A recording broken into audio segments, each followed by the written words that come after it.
Assalamualaikum. Hari ini Ruby nak review dan unboxing satu smartphone daripada ZTE. Ni ya. Ni baru paper bag je. Hello. ZTE Blade V7 Lite. Nampak?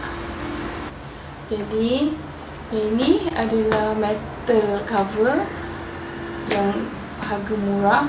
Selalunya kalau metal cover kan mesti mahal beribu-ribu ringgit kan. Lepas tu dia guna finger sensor. Finger sensor ni hanya ada di iPhone saja. Haha, sekarang ZTE dah ada. Lepas tu kamera depan dan belakang ada flash. Kalau selfie memang cun lah kan. Okey, sekarang Ruby nak unboxing. Masih berplastik lagi, tengok ni. Baru. So ya, agak ganas sikit.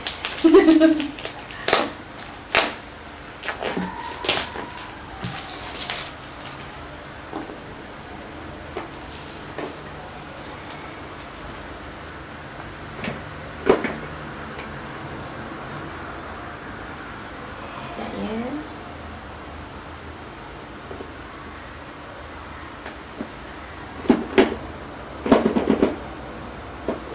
Okay, boleh tutup ya.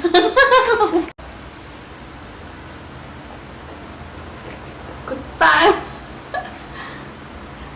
Okay. Wow.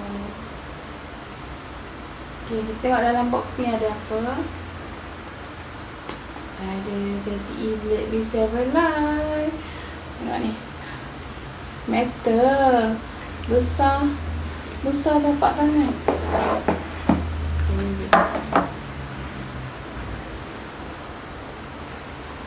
Tengok curve lagi.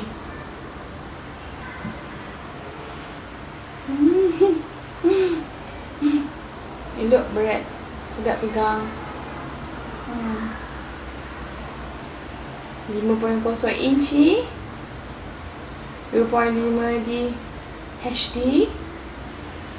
Okay, kamera depan 8 megapiksel, belakang 13 megapiksel. Internal memory macam biasalah 16 GB.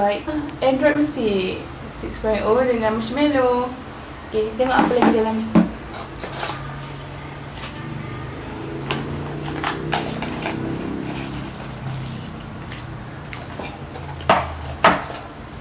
Okay, adapter, USB, telefon. Ni untuk tarik dan keluar. Memory card, SIM card, apa yang boleh lah. Okay, ni ada warranty.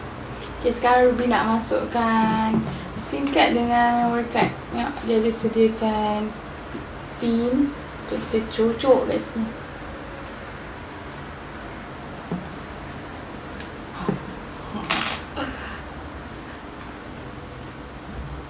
Dah.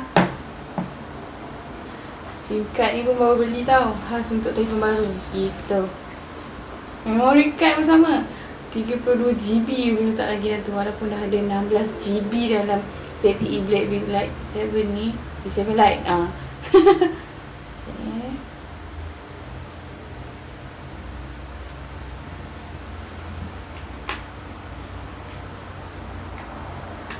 ZTE Blade V7 Lite.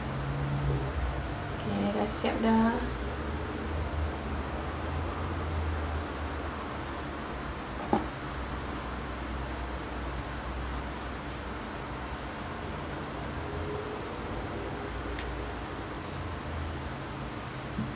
Okay, plastik ni terbuka sebab nak guna dah.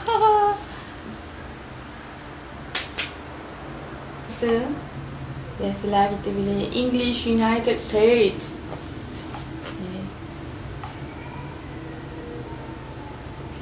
Apa-apa dulu select Wi-Fi network. Tak ingat ke tak password ni. Okay. Checking connection. Apa Ruby suka? Color silver campur putih ni. Emas.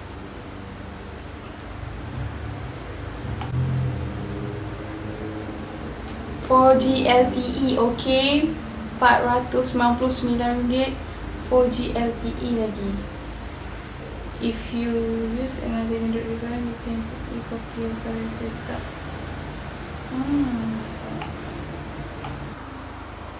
Okay, sekarang Ruby nak set record fingerprint ni.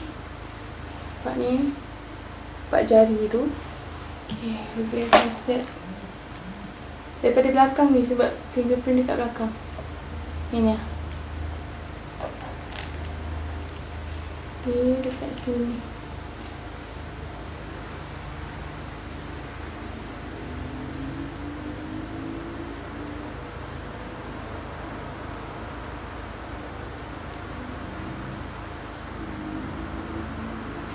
Yay.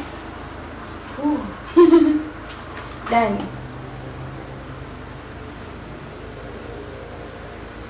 Verify.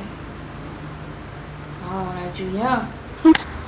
Okay, sekarang Ruby dah buka, dah install, dah set semua. Jadi Ruby akan cuba telefon ni, nak tangkap gambar, nak buat record video semua. Nanti Ruby akan share dekat blog ya. Check it out, www.ruby.my. Bye.